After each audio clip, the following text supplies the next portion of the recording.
بسم الله الرحمن الرحيم. يا أيها الناس اتقوا ربكم الذي خلقكم من نفس واحدة وخلق منها زوجها وبث منهما رجالا كثيرا ونساء واتقوا الله الذي تساءلون به والأرحام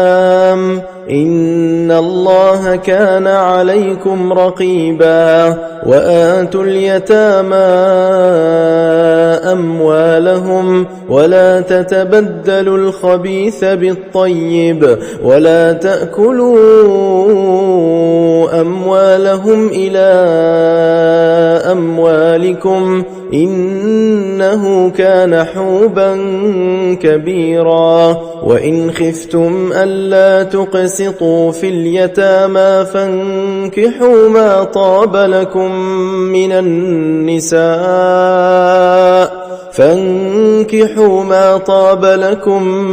النساء مثنى وثلاث ورباع. فإن خفتم ألا تعدلوا فواحدة أو ما ملكت أيمانكم ذلك أدنى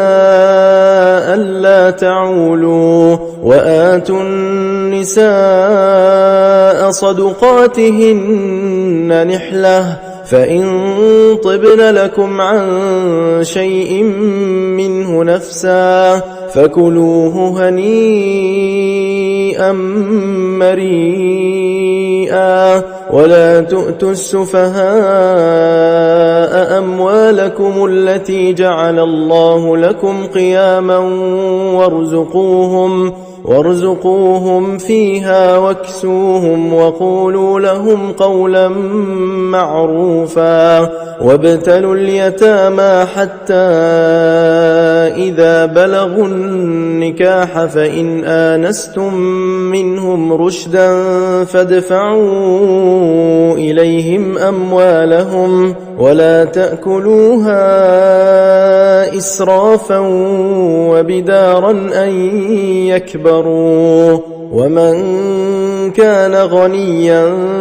فليستعفف ومن كان فقيرا فليأكل بالمعروف. فإذا دفعتم إليهم أموالهم فأشهدوا عليهم وكفى بالله حسيبا. للرجال نصيب مما ترك الوالدان والأقربون وللنساء نصيب مما ترك الوالدان والأقربون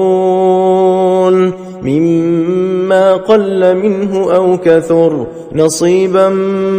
مفروضا. وإذا حضر القسمة أولو القربى واليتامى والمساكين فارزقوهم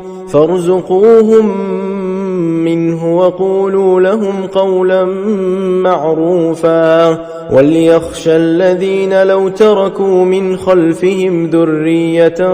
ضعافا خافوا عليهم فليتقوا الله وليقولوا قولا سديدا. إن الذين يأكلون أموال اليتامى ظلما إنما يأكلون في بطونهم نارا وسيصلون سعيرا. يوصيكم الله في أولادكم للذكر مثل حظ الأنثيين فإن كن نساء فوق 2 فلهن ثلثا ما ترك وإن كانت واحدة فلها النصف. ولأبويه لكل واحد منهما السدس مما ترك إن كان له ولد فإن لم يكن له ولد وورثه أبواه فلأمه الثلث فإن كان له إخوة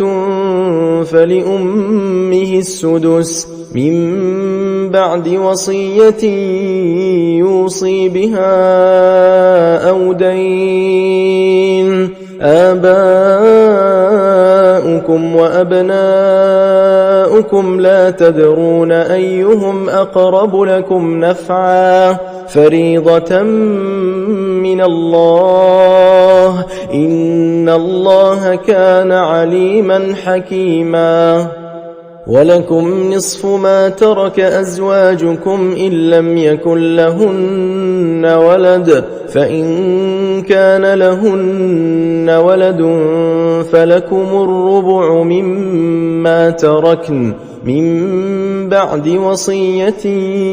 يوصين بها أو دين. ولهن الربع مما تركتم إن لم يكن لكم ولد فإن كان لكم ولد فلهن الثمن مما تركتم من بعد وصية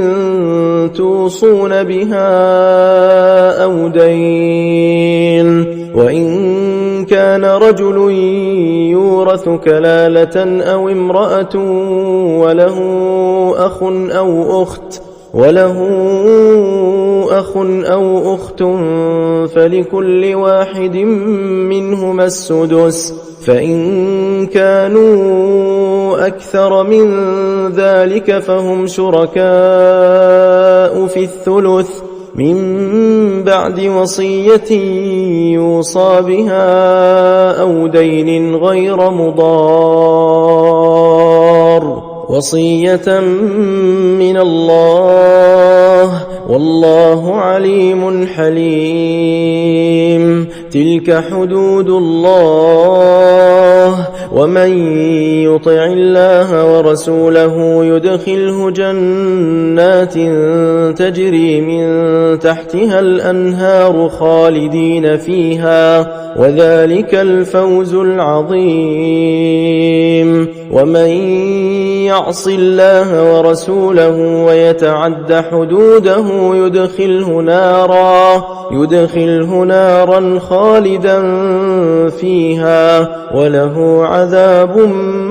مهين. واللاتي يأتين الفاحشة من نسائكم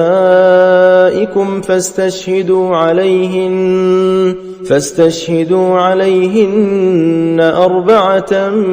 منكم فإن شهدوا فأمسكوهن في البيوت حتى يتوفاهن الموت أو يجعل الله لهن سبيلا. واللذان يأتيانها منكم فآذوهما فإن تابا وأصلحا فأعرضوا عنهما إن الله كان توابا رحيما. إنما التوبة على الله للذين يعملون السوء بجهالة ثم يتوبون من قريب فأولئك يتوب الله عليهم وكان الله عليما حكيما. وليست التوبة للذين يعملون السيئات حتى إذا حضر أحدهم الموت قال إني تبت الآن ولا الذين يموتون وهم كفار أولئك أعتدنا لهم عذابا أليما. يا أيها الذين آمنوا لا يحل لكم أن ترثوا النساء كرها ولا تعضلوهن لتذهبوا ببعض ما آتيتموهن إلا أن يأتين بفاحشة مبينة وعاشروهن بالمعروف فإن كرهتموهن فعسى أن تكرهوا شيئا ويجعل الله فيه خيرا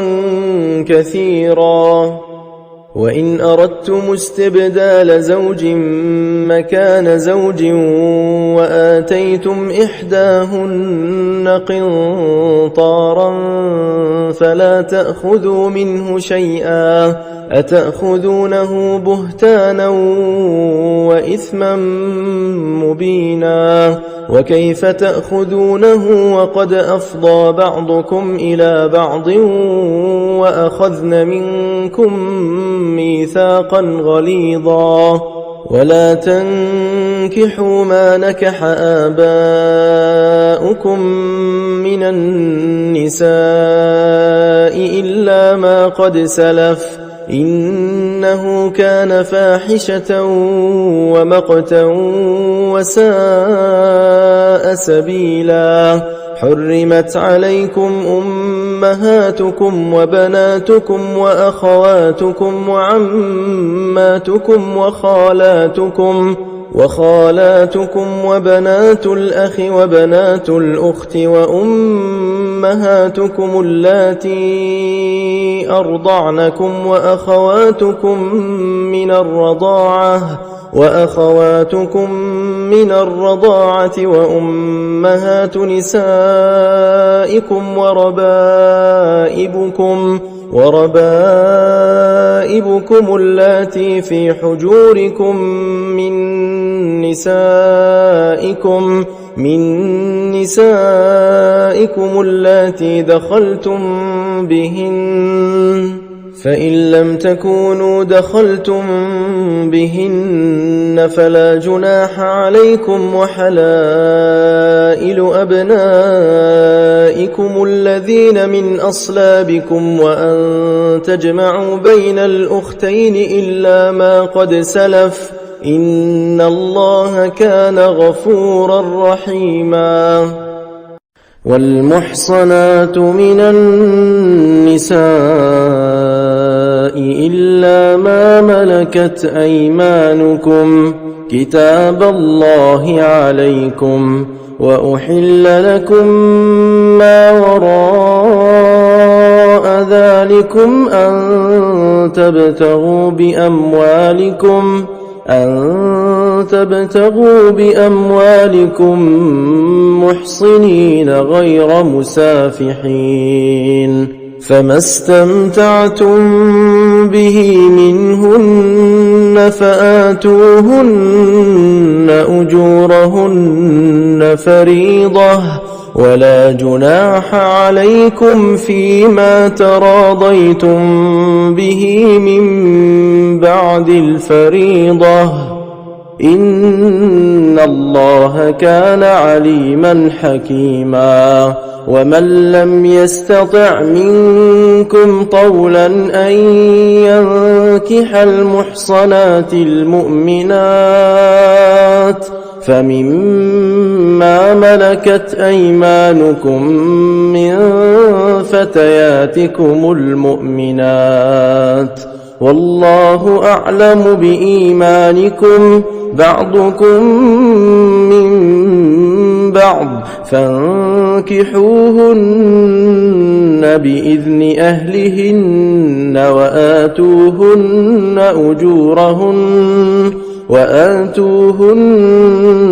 أجورهن بالمعروف محصنات غير مسافحات ولا متخذات أخدان فإذا أحصن فإن أتين بفاحشة فعليهن نصف ما على المحصنات من العذاب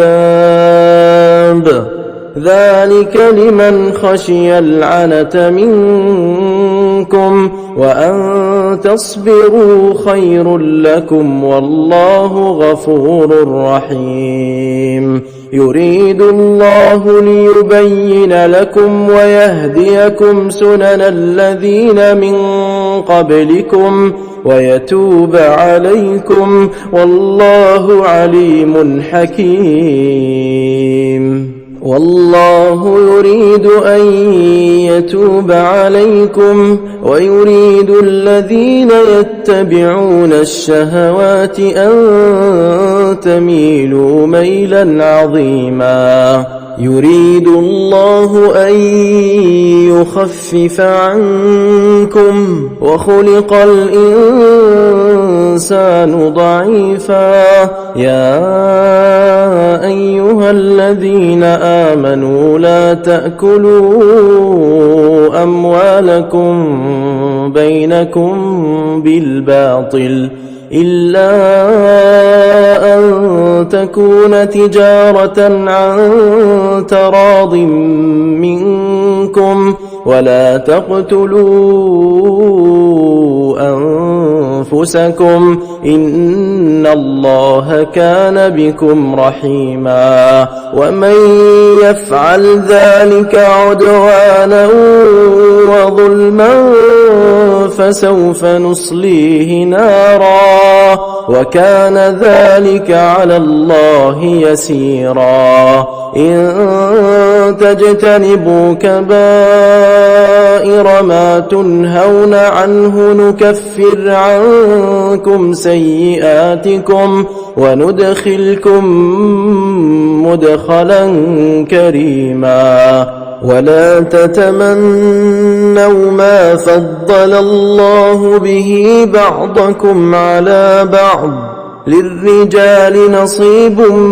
مما اكتسبوا وللنساء نصيب مما اكتسبن واسألوا الله من فضله إن الله كان بكل شيء عليما. ولكل جعلنا موالي مما ترك الوالدان والأقربون والذين عقدت أيمانكم فآتوهم نصيبهم إن الله كان على كل شيء شهيدا. الرجال قوامون على النساء بما فضل الله بعضهم على بعض وبما أنفقوا من أموالهم. فالصالحات قانتات حافظات للغيب بما حفظ الله واللاتي تخافون نشوزهن فعظوهن واهجروهن في المضاجع واضربوهن فإن أطعنكم فلا تبغوا عليهن سبيلا إن الله كان عليا كبيرا. وإن خفتم شقاق بينهما فابعثوا حكما من أهله وحكما من أهلها إن يريدا إصلاحا يوفق الله بينهما إن الله كان عليما خبيرا. واعبدوا الله ولا تشركوا به شيئا وبالوالدين إحسانا وبذي القربى واليتامى والمساكين والجار ذي القربى والجار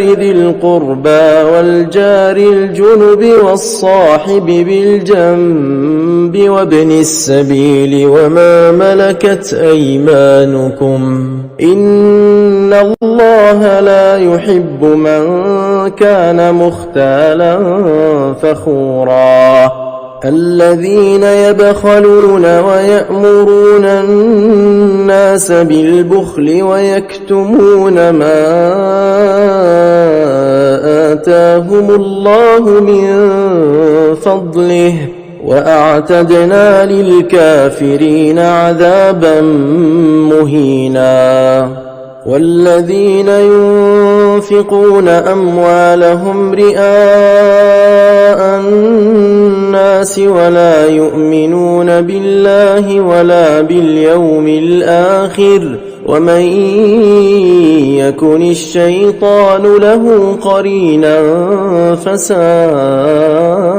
قرينا وماذا عليهم لو آمنوا بالله واليوم الآخر وأنفقوا مما رزقهم الله وكان الله بهم عليما إن الله لا يظلم مثقال ذرة وإن تك حسنة يضاعفها ويؤت من لدنه أجرا عظيما فكيف إذا جئنا من كل أمة بشهيد وجئنا بك على هؤلاء شهيدا يومئذ يود الذين كفروا وعصوا الرسول لو تسوى بهم الأرض ولا يكتمون الله حديثا يا أيها الذين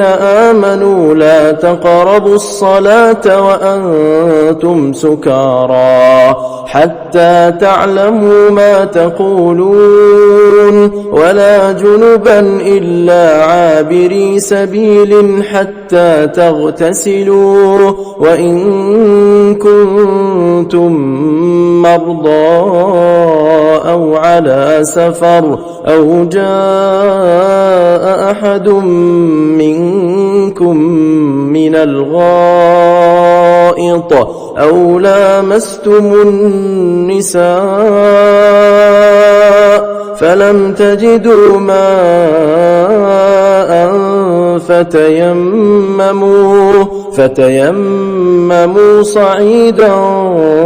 طيبا فامسحوا بوجوهكم وأيديكم إن الله كان عفوا غفورا ألم تر إلى الذين أوتوا نصيبا من الكتاب يشترون الضلالة ويريدون أن تضلوا السبيل والله أعلم بأعدائكم وكفى بالله وليا وكفى بالله نصيرا من الذين هادوا يحرفون الكلم عن مواضعه ويقولون سمعنا وعصينا واسمع غير مسمع وراعنا ليا بألسنتهم وطعنا في الدين ولو أنهم قالوا سمعنا وأطعنا واسمع وانظرنا لكان خيرا لهم وأقوم ولكن لعنهم الله بكفرهم فلا يؤمنون إلا قليلا يا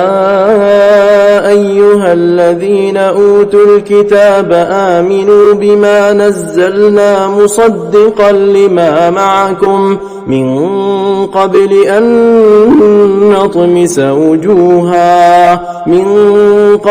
أن نطمس وجوها فنردها على أدبارها أو نلعنهم كما لعنا أصحاب السبت وكان أمر الله مفعولا إن الله لا يغفر أن يشرك به ويغفر ما دون ذلك لمن يشاء ومن يشرك بالله فقد افترى إثما عظيما ألم تر إلى الذين يزكون أنفسهم بل الله يزكي من يشاء ولا يظلمون فتيلا انظر كيف يفترون على الله الكذب وكفى به إثما مبينا ألم تر إلى الذين أوتوا نصيبا من الكتاب يؤمنون بالجبت والطاغوت ويقولون للذين كفروا هؤلاء أهدى من الذين آمنوا سبيلا أولئك الذين لعنهم الله ومن يلعن الله فلن تجد له نصيرا أم لهم نصيب من الملك فإذا لا يؤتون الناس نقيرا أم يحسدون الناس على ما آتاهم الله من فضله فقد آتينا آل إبراهيم الكتاب والحكمة وآتيناهم ملكا عظيما فمنهم من آمن به ومنهم من صد عنه وكفى بجهنم سعيرا إن الذين كفروا بآياتنا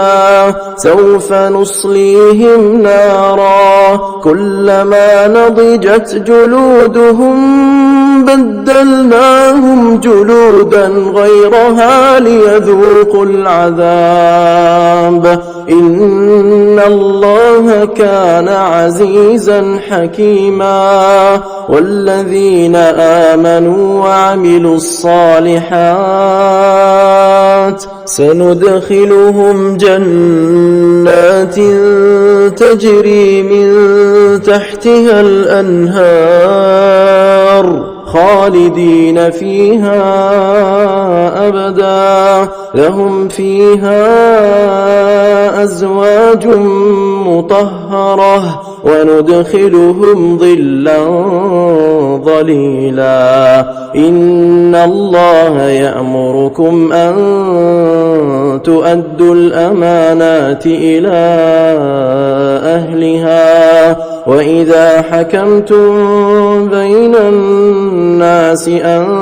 تحكموا بالعدل إن الله نعم ما يعظكم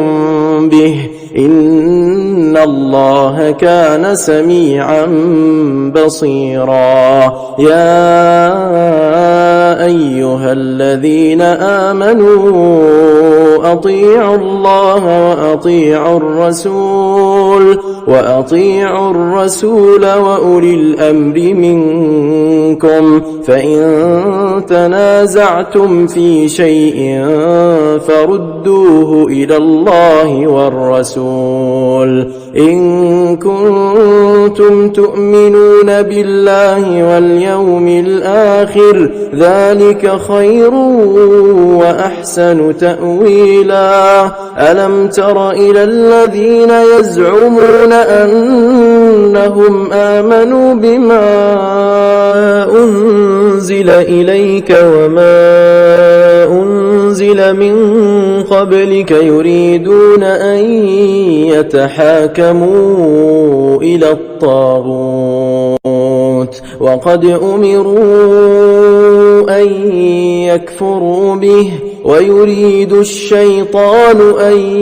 يضلهم ضلالا بعيدا وإذا قيل لهم تعالوا إلى ما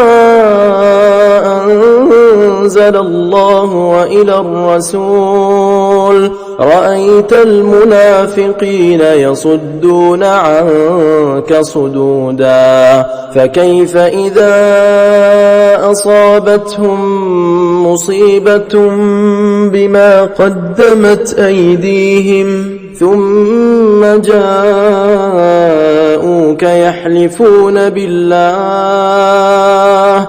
يحلفون بالله إن أردنا إلا إحسانا وتوفيقا أولئك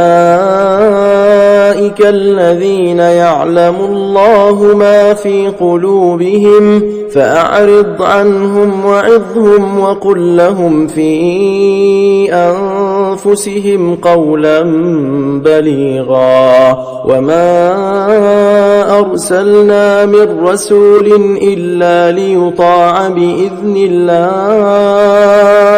ولو أنهم إذ ظلموا أنفسهم جاءوك واستغفر لهم الرسول لوجدوا الله توابا رحيما فلا وربك لا يؤمنون حتى يحكموك فيما شجر بينهم ثم لا يجدوا في أنفسهم حرجا مما قضيت ويسلموا تسليما ولو أنا كتبنا عليهم أن اقتلوا أنفسكم أو اخرجوا من دياركم ما فعلوه إلا قليل منهم ولو أنهم فعلوا ما يوعظون به لكان خيرا لهم وأشد تثبيتا وإذا لآتيناهم من لدنا أجرا عظيما ولهديناهم صراطا مستقيما ومن يطع الله والرسول فأولئك مع الذين أنعم الله عليهم من النبيين والصديقين والشهداء والصالحين وحسن أولئك رفيقا ذلك الفضل من الله وكفى بالله عليما يا أيها الذين آمنوا خذوا حذركم فانفروا ثبات أو انفروا جميعا وإن منكم لمن ليبطئن فإن أصابتكم مصيبة قال قد أنعم الله علي إذ لم أكن معهم شهيدا ولئن أصابكم فضل من الله ليقولن كأن لم تكن بينكم وبينه مودة يا ليتني كنت معهم فأفوز فوزا عظيما فليقاتل في سبيل الله الذين يشرون الحياة الدنيا بالآخرة ومن يقاتل في سبيل الله فيقتل أو يغلب فسوف نؤتيه أجرا عظيما وما لكم لا تقاتلون في سبيل الله والمستضعفين من الرجال والنساء والولدان الذين يقولون ربنا أخرجنا من هذه القرية الظالم أهلها واجعل لنا من لدنك وليا واجعل لنا من لدنك نصيرا. الذين آمنوا يقاتلون في سبيل الله والذين كفروا يقاتلون في سبيل الطاغوت فقاتلوا أولياء الشيطان إن كيد الشيطان كان ضعيفا. ألم تر إلى الذين قيل لهم كفوا أيديكم وأقيموا الصلاة وآتوا الزكاة فلما كتب عليهم القتال إذا فريق منهم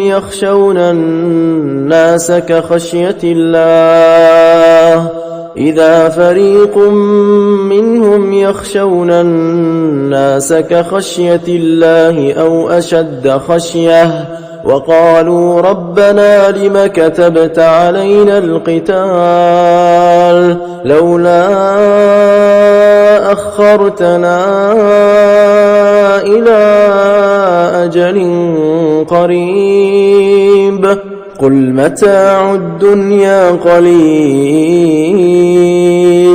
والآخرة خير لمن اتقى ولا تظلمون فتيلا أينما تكونوا يدرككم الموت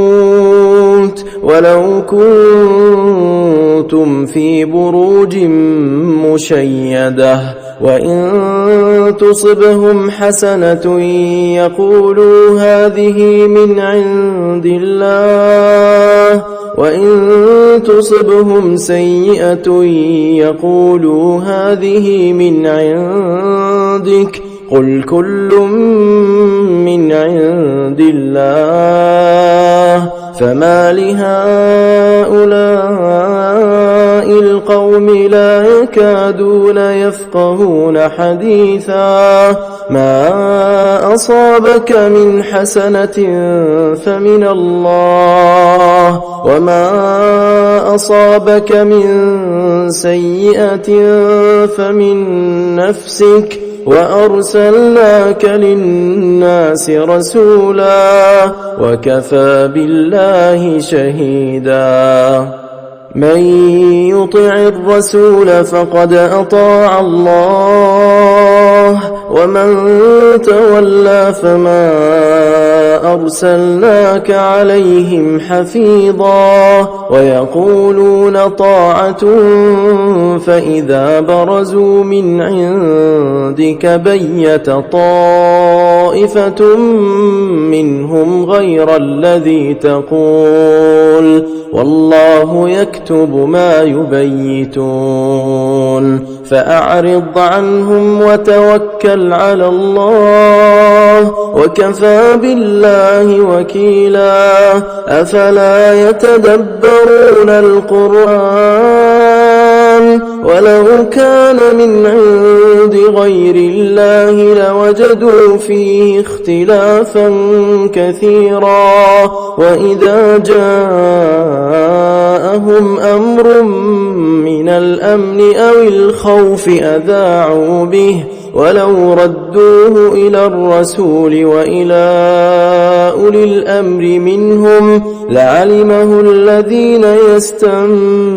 يستنبطونه منهم ولولا فضل الله عليكم ورحمته لاتبعتم الشيطان إلا قليلا. فقاتل في سبيل الله لا تكلف إلا نفسك وحرض المؤمنين عسى الله أن يكف بأس الذين كفروا والله أشد بأسا وأشد تنكيلا. من يشفع شفاعة حسنة يكن له نصيب منها ومن يشفع شفاعة سيئة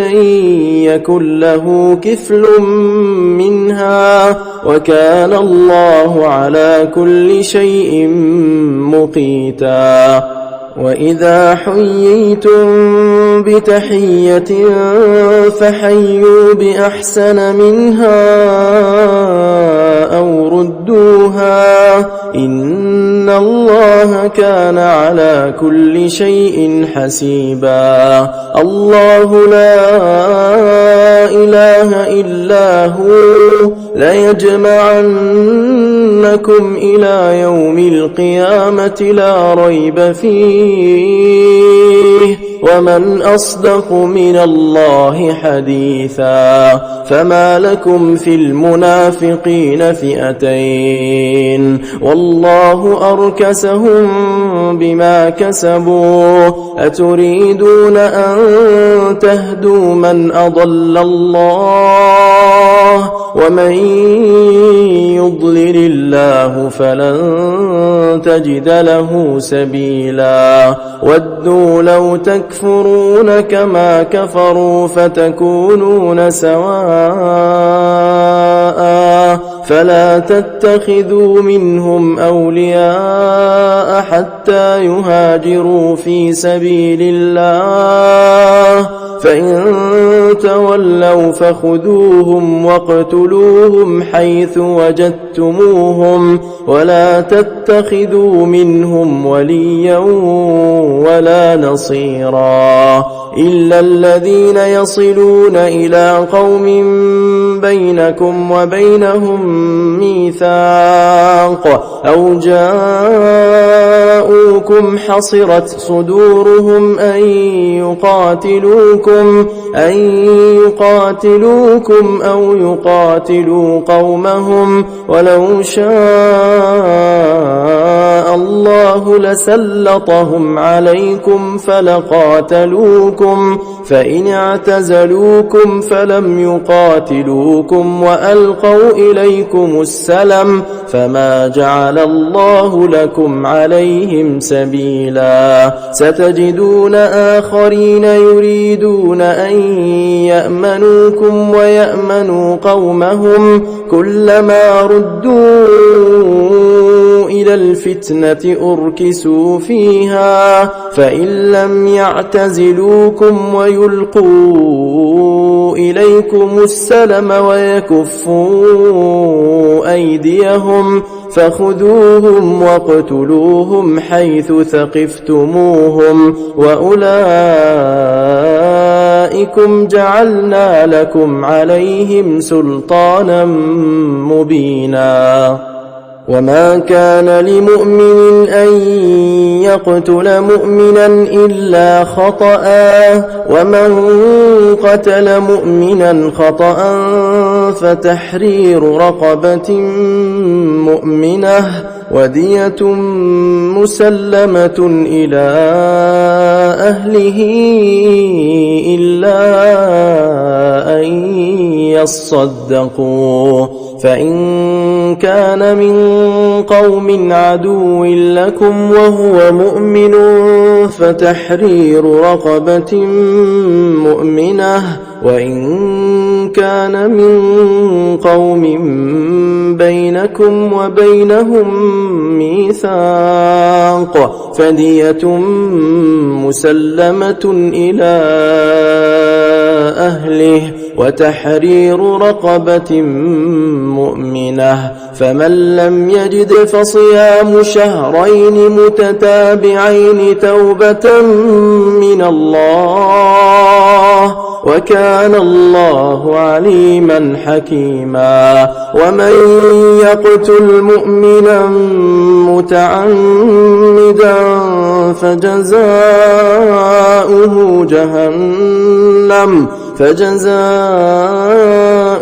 جهنم خالدا فيها وغضب الله عليه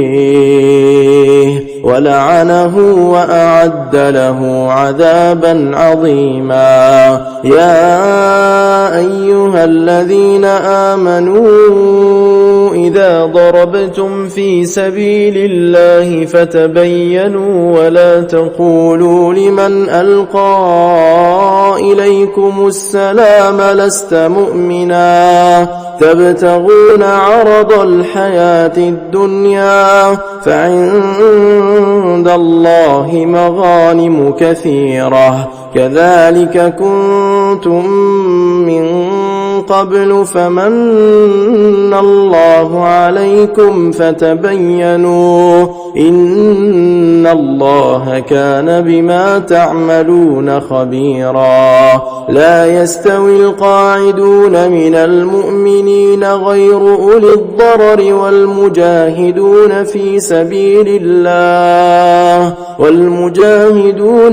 سبيل الله بأموالهم وأنفسهم فضل الله المجاهدين بأموالهم وأنفسهم على القاعدين درجة وكلا وعد الله الحسنى وفضل الله المجاهدين على القاعدين أجرا عظيما درجات منه ومغفرة ورحمة وكان الله غفورا رحيما. إن الذين توفاهم الملائكة ظالمي أنفسهم قالوا فيم كنتم قالوا كنا مستضعفين في الأرض قالوا ألم تكن أرض الله واسعة فتهاجروا فيها فأولئك مأواهم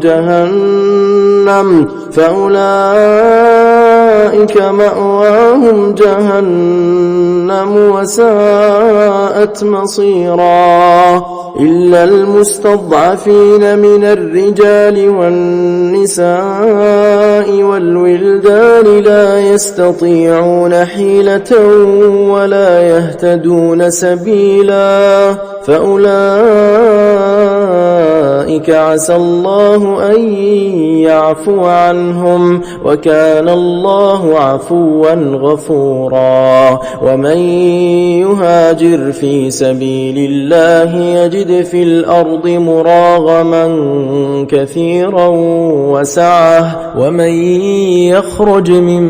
بيته مهاجرا إلى الله ورسوله ثم يدركه الموت فقد وقع أجره على الله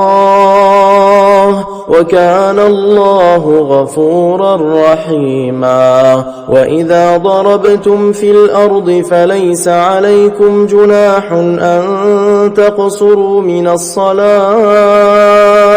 إن خفتم أن يفتنكم الذين كفروا إن الكافرين كانوا لكم عدوا مبينا. وإذا كنت فيهم فأقمت لهم الصلاة فلتقم طائفة منهم معك وليأخذوا أسلحتهم فإذا سجدوا فليكونوا من ورائكم ولتأت طائفة أخرى لم يصلوا فليصلوا معك وليأخذوا حذرهم وأسلحتهم ود الذين كفروا لو تغفلون عن أسلحتكم وأمتعتكم فيميلون عليكم ميلة واحدة ولا جناح عليكم إن كان بكم أذى من مطر إن كان بكم أذى من مطر أو كنتم مرضى أن تضعوا أسلحتكم وخذوا حذركم إن الله أعد للكافرين عذابا مهينا فإذا قضيتم الصلاة فاذكروا الله قياما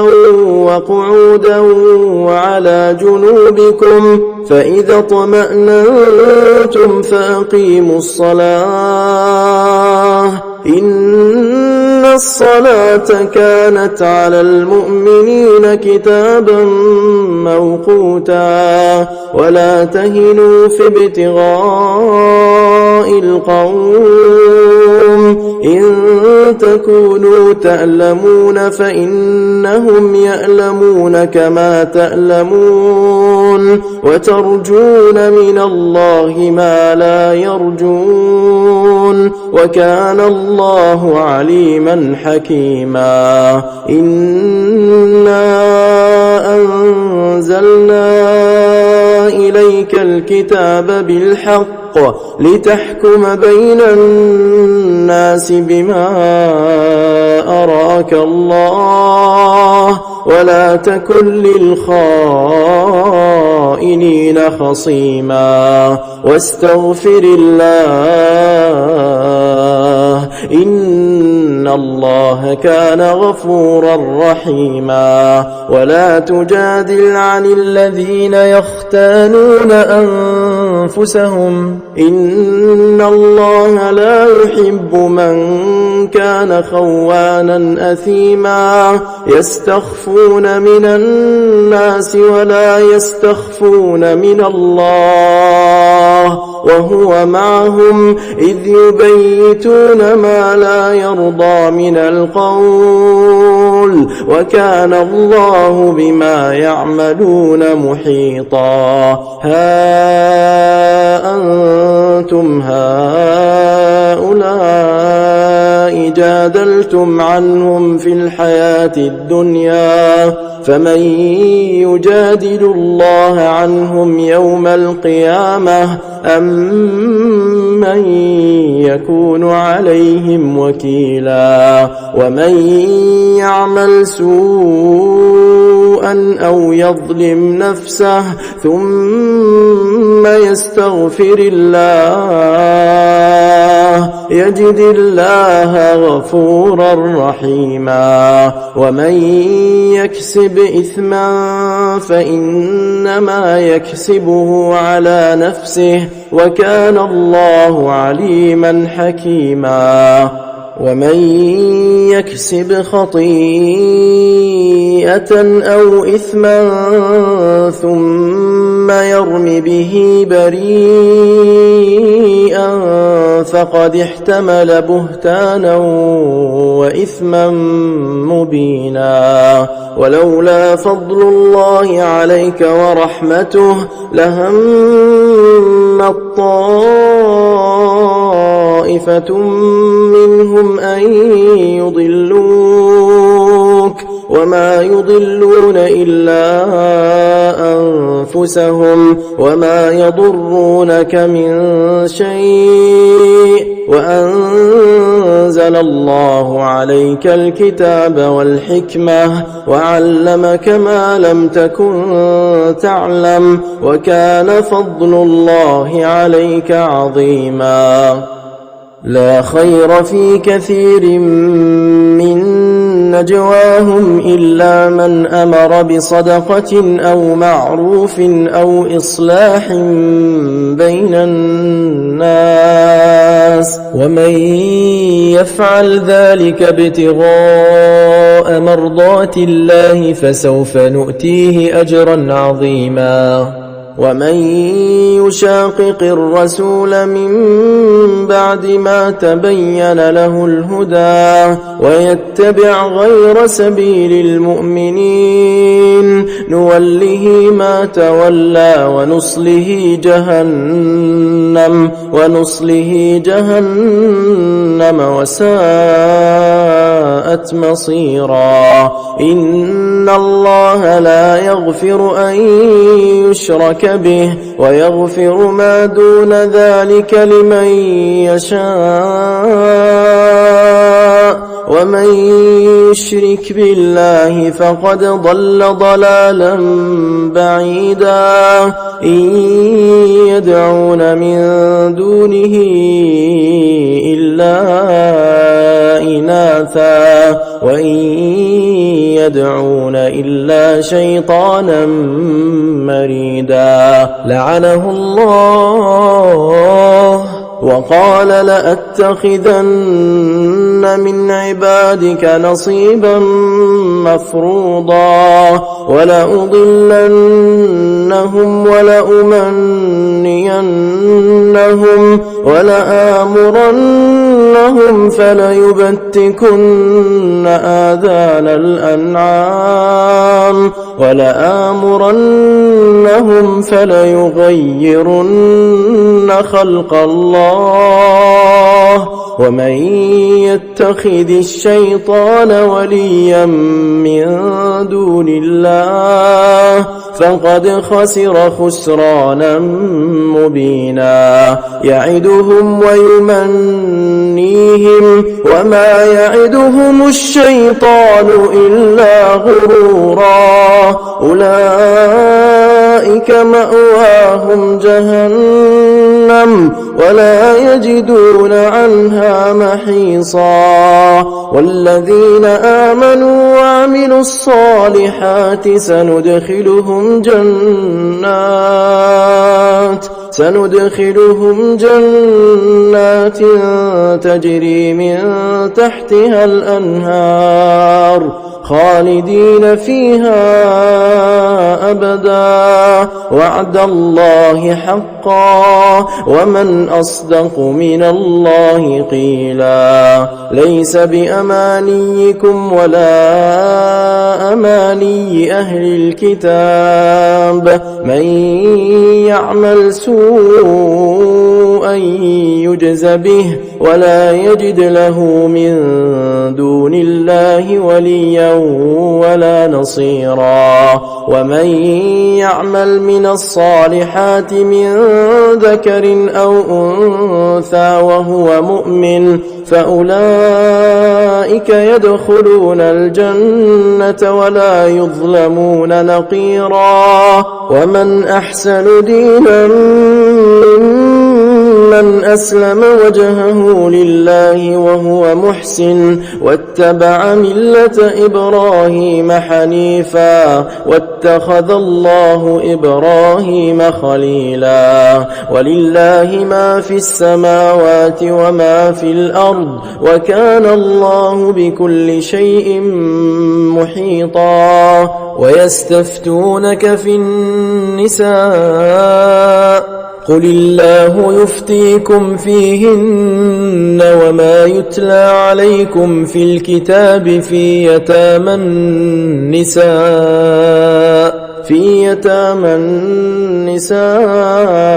اللاتي لا تؤتونهن ما كتب لهن وترغبون أن تنكحوهن والمستضعفين من الولدان وأن تقوموا لليتامى بالقسط وما تفعلوا من خير فإن الله كان به عليما وإن امرأة خافت من بعلها نشوزا أو إعراضا فلا جناح عليهما أن يصلحا بينهما صلحا والصلح خير وأحضرت الأنفس الشح وإن تحسنوا وتتقوا فإن الله كان بما تعملون خبيرا ولن تستطيعوا أن تعدلوا بين النساء ولو حرصتم فلا تميلوا كل الميل فتذروها كالمعلقة وإن تصلحوا وتتقوا فإن الله كان غفورا رحيما وإن يتفرقا يغن الله كلا من سعته وكان الله واسعا حكيما ولله ما في السماوات وما في الأرض ولقد وصينا الذين أوتوا الكتاب من قبلكم وإياكم أن اتقوا الله وإن تكفروا فإن لله ما في السماوات وما في الأرض وكان الله غنيا حميدا ولله ما في السماوات وما في الأرض وكفى بالله وكيلا إن يشأ يذهبكم أيها الناس ويأت بآخرين وكان الله على ذلك قديرا من كان يريد ثواب الدنيا فعند الله ثواب الدنيا والآخرة وكان الله سميعا بصيرا يا أيها الذين آمنوا كونوا قوامين بالقسط شهداء لله ولو على أنفسكم أو الوالدين والأقربين إن يكن غنيا أو فقيرا فالله أولى بهما فلا تتبعوا الهوى أن تعدلوا وإن تلووا أو تعرضوا فإن الله كان بما تعملون خبيرا يا أيها الذين آمنوا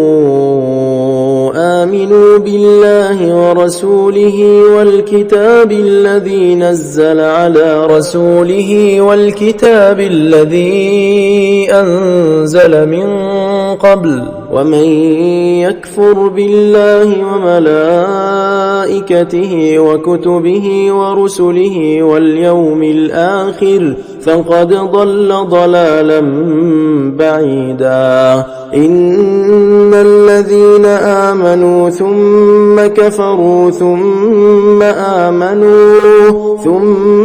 آمنوا ثم كفروا ثم ازدادوا كفرا لم يكن الله ليغفر لهم ولا ليهديهم سبيلا بشر المنافقين بأن لهم عذابا أليما الذين يتخذون الكافرين أولياء من دون المؤمنين أيبتغون عندهم العزة فإن العزة لله جميعا وقد نزل عليكم في الكتاب أن إذا سمعتم آيات الله يكفر بها ويستهزأ بها فلا تقعدوا معهم حتى يخوضوا في حديث غيره إنكم إذا مثلهم إن الله جامع المنافقين والكافرين في جهنم جميعا الذين يتربصون بكم فإن كان لكم فتح من الله قالوا ألم نكن معكم وإن كان للكافرين نصيب قالوا ألم نستحوذ عليكم ونمنعكم من المؤمنين فالله يحكم بينكم يوم القيامة ولن يجعل الله للكافرين على المؤمنين سبيلا إن المنافقين يخادعون الله وهو خادعهم وإذا قاموا إلى الصلاة قاموا كسالى يراءون الناس الناس ولا يذكرون الله إلا قليلا مذبذبين بين ذلك لا إله هؤلاء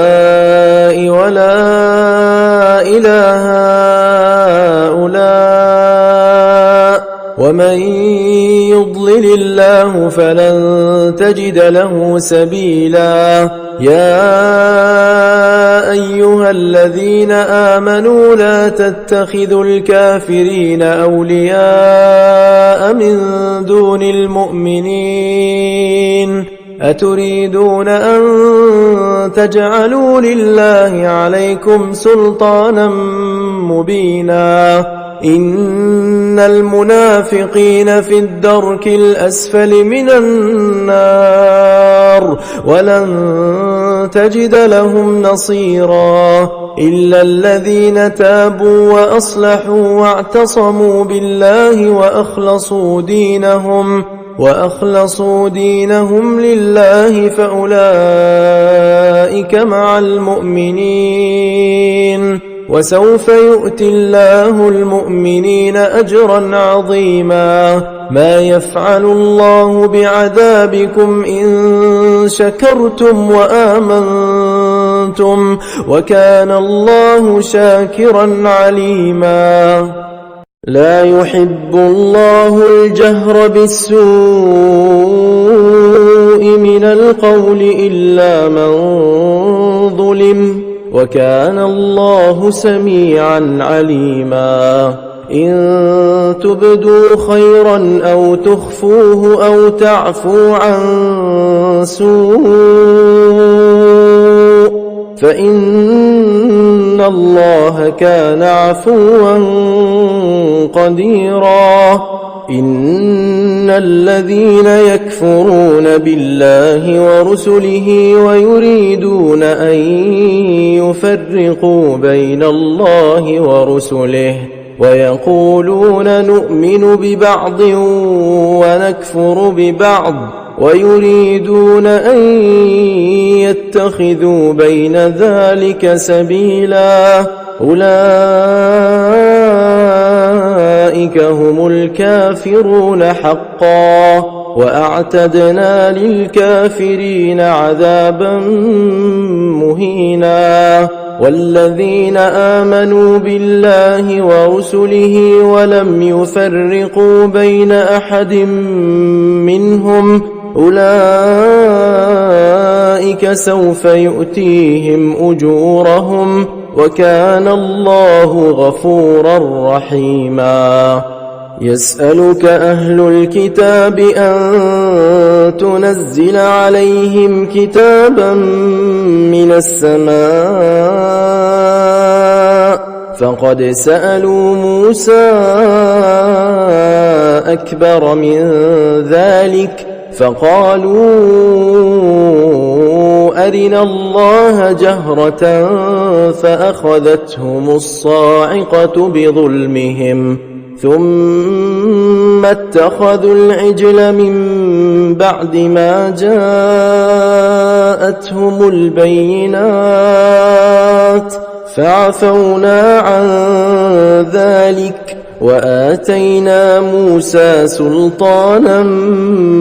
مبينا ورفعنا فوقهم الطور بميثاقهم وقلنا لهم ادخلوا الباب سجدا وقلنا لهم لا تعدوا في السبت وأخذنا منهم ميثاقا غليظا فبما نقضهم ميثاقهم وكفرهم بآيات الله وقتلهم الأنبياء بغير حق وقولهم قلوبنا غلف بل طبع الله عليها بكفرهم فلا يؤمنون إلا قليلا وبكفرهم وقولهم على مريم بهتانا عظيما وقولهم إنا قتلنا المسيح عيسى ابن مريم رسول الله وما قتلوه وما صلبوه ولكن شبه لهم وإن الذين اختلفوا فيه لفي شك منه ما لهم به من علم إلا اتباع الظن وما قتلوه يقينا بل رفعه الله إليه وكان الله عزيزا حكيما وإن من أهل الكتاب إلا ليؤمنن به قبل موته ويوم القيامة يكون عليهم شهيدا فبظلم من الذين هادوا حرمنا عليهم طيبات أحلت لهم وبصدهم عن سبيل الله كثيرا وأخذهم الربا وقد نهوا عنه وأكلهم أموال الناس بالباطل وأعتدنا للكافرين منهم عذابا أليما لكن الراسخون في العلم منهم والمؤمنون يؤمنون بما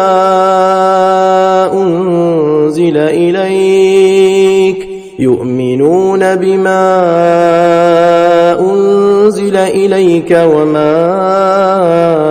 أنزل من قبلك والمقيمين الصلاة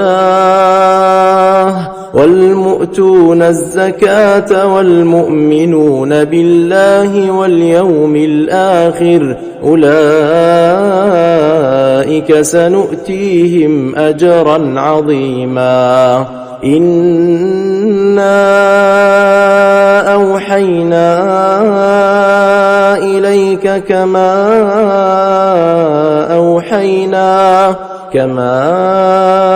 أوحينا إلى نوح والنبيين من بعده وأوحينا إلى إبراهيم وإسماعيل وإسحاق ويعقوب والأسباط وعيسى وأيوب ويونس وهارون وسليمان وآتينا داود زبورا ورسلا قد قصصناهم عليك من قبل ورسلا لم نقصصهم عليك وكلم الله موسى تكليما رسلا مبشرين ومنذرين لئلا يكون للناس على الله حجة بعد الرسل وكان الله عزيزا حكيما لكن الله يشهد بما أنزل إليك أنزله بعلمه والملائكة يشهدون وكفى بالله شهيدا إن الذين كفروا وصدوا عن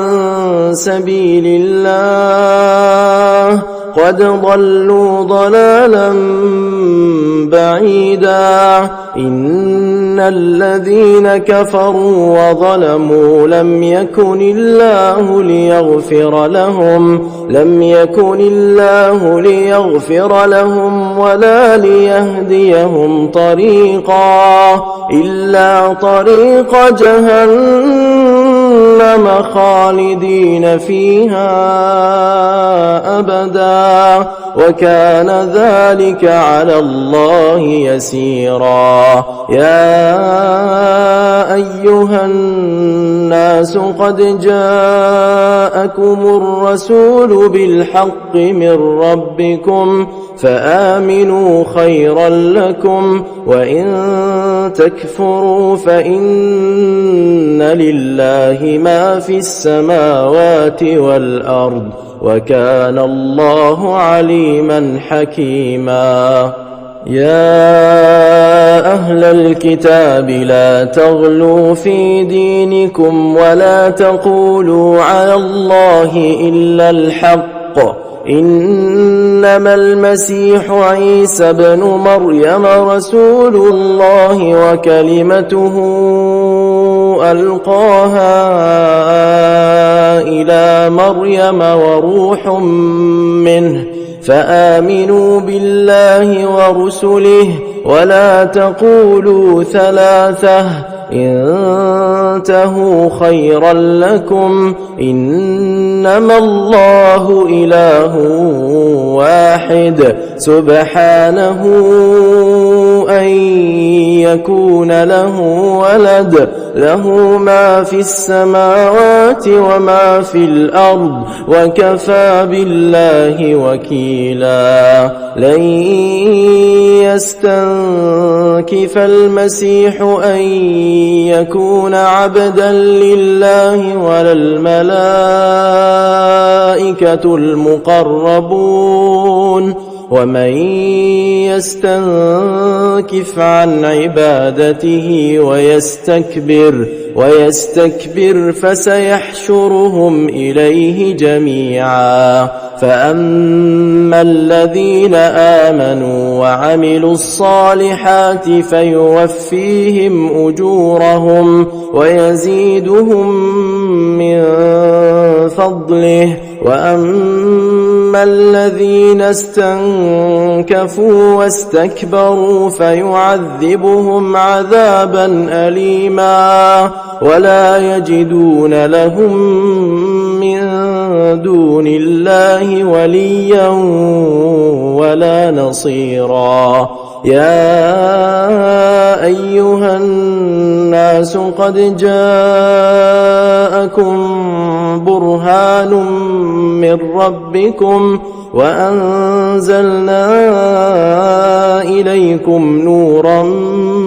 مبينا. فأما الذين آمنوا بالله واعتصموا به فسيدخلهم في رحمة منه وفضل، ويهديهم إليه صراطا مستقيما. يستفتونك قل الله يفتيكم في الكلالة، إن امرؤ هلك ليس له ولد وله أخت فلها نصف ما ترك وهو يرثها إن لم يكن لها ولد، فإن كانت اثنتين فلهما الثلثان مما ترك، وإن كانوا إخوة رجالا ونساء فللذكر مثل حظ الأنثيين. يبين الله لكم أن تضلوا، والله بكل شيء عليم.